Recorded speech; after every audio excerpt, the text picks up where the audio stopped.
everyone, I am back again, and today I am going to share a little bit about one of my favorite hobbies.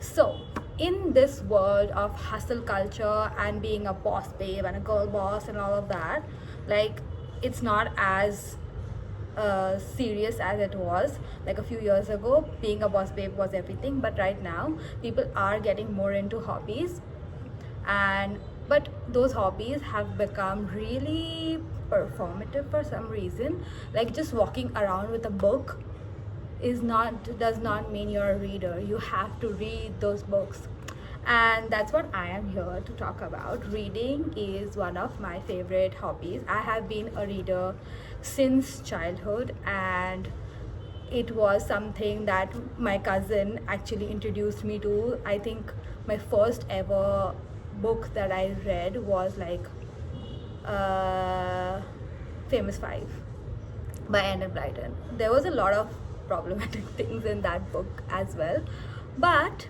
still good. Nowadays, when you hear about someone being a reader, they are always saying like, "Oh, I only read self-help books. I want to make some money, and I want to be like, I just want to grow my business and things like that." And today, I am going to make a case for why you should read more fiction. I myself do not like reading any kind of self-help book or any kind of non-fiction where it is teaching me something. Like I would definitely read biographies or things about like historical things, but I do not read things that are essentially teaching me something like directly, like it's a lecture, like why you should do this, like 5 ways to do that, I don't read things like that. But what I hear usually, especially in my whenever I talk to people, is they are always reading those kind of books because they think that reading anything else besides these self-help non-fiction books is just like not worth their time, and they are just not being productive enough. So I just want to tell you that what happens when you read fiction. So first things first, reading in general reduces stress. When you read like for fun or as a hobby, it will calm you down, and it will reduce stress that you're feeling, the stress of the whole day if you're reading before bed. This can be like a biography or anything like that, but in general reading does reduce stress. There are studies that have proven it. Next thing, this is particular to fiction, and reading fiction and reading things like say fantasy or a romance or things like that will make you empathize with different peoples, makes you look at different perspective. It's basically like walk a mile in another person's shoe. So if I am a girl from a city in India and I am reading about a girl from New York, when I've never been to New York, I don't know any New Yorker, and I can still feel like I know how that person feels, even though we are such different people. And not just for real world scenarios. If I am reading a fiction book that it takes place in a magical world and it's outside of our solar system and anything like that, I can still feel, because it just like makes like your brain think about more than yourself. Next is strong critical thinking. A good example of this is the last book that I read. I read The Last Contract of Isako by Fonda Lee, and in that the main thing of that book was that it was a fantasy. It was a high fantasy, and it was set in a completely different world than Earth, and it was really political.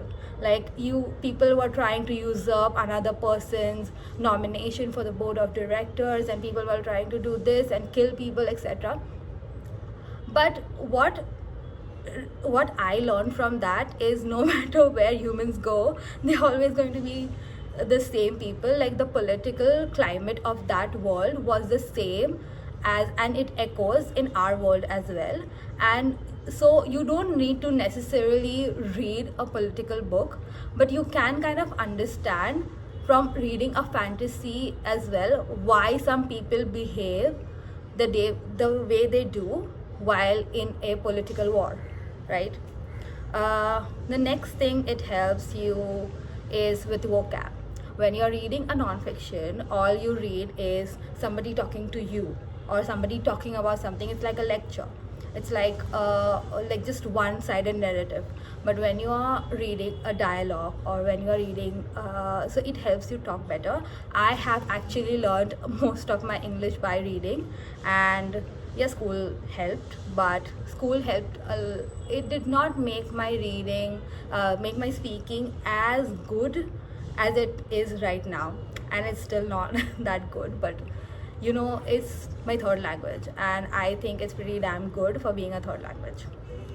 So now that I have definitely convinced you of reading fiction books, the first thing is where to start. So instead of just picking the most popular book or the book that you see on TikTok or on Instagram or wherever, I would suggest for you to just go and see what kind of genres do you prefer naturally anyways, like in movies or in other media, etc. Like even for YouTube videos, like what kind of genres do you prefer? Let's say you prefer romance, or let's say you prefer adventure or horror or something like that. I would suggest you to pick 2 or 3 different books from that genre, and please choose these books, and please do not choose books that are very big and like very intimidating, because you are just starting out and you don't need to have books that are like 1200 pages big just because you heard that they are really good on Instagram. Like starting with a high fantasy, even though you do like fantasy, is not a good idea, because that will put you off. And all these books require a lot of thinking and a lot of imagining, and it is not a good idea, especially you're starting out. Okay, like choose 2-3 books that are small and fast paced, and look for those keywords that you really like. Okay, and then start reading. Something else that you need to be mindful of is don't just stick to novels. Okay, like reading books, obviously that's what I'm talking about, it's good. But if you think that if you start reading that book and you are just like, this is so weird for me, I can't read at all, like I cannot focus on the words at all, why don't you start with a graphic novel or a comic book, or even a middle grade book? Like reading something like Percy Jackson is what, like when you're younger, that's what starts you off. And so I feel like if even as an adult you're starting off with reading middle grade books and then eventually start reading adult books, I think that's like a really nice gradual way of reaching where you want to be. Do not be afraid to put down a book if you don't feel like it, because if you just force yourself to finish any book that you started, you will just fall off reading and you will just not read at all.